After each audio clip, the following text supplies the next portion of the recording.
Tonight, a News 8 exclusive after that fiery crash outside the Kodak Center in Rochester claimed the lives of 3 people. Good evening and thank you for joining us. For the first time since that crash, we're hearing from 2 medics first on scene of the tragedy, there as it unfolded early New Year's morning. Both were also injured that day, but now they're back to work sharing their story with Brennan Summers.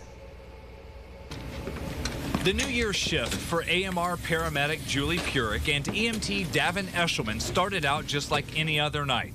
But that suddenly changed when a speeding driver plowed at a crowd leaving a concert at the Kodak Center. We happened to be right around the corner, less than a mile away.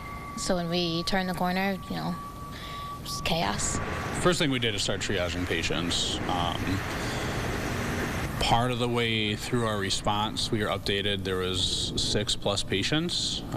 So from there, it clicks through your head that you need to start triaging patients, and that's what we did. Their training and muscle memory kicked in, focused on the job at hand, despite never being in anything like this before. A man from Syracuse, who police say scouted the theater the night of the packed concert, used a rented SUV, taking aim at the crowded street on a busy holiday. 3 victims lost their lives: Dawn Rivette, Josh Orr, and Justina Hughes.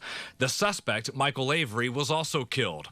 Purick and Eshelman were both hospitalized with gas and smoke inhalation. I asked them about their first conversation after what happened and their first day back on the job together later that same month.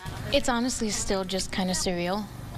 In the moment, you think maybe it was a drunk driver, maybe it was an accident.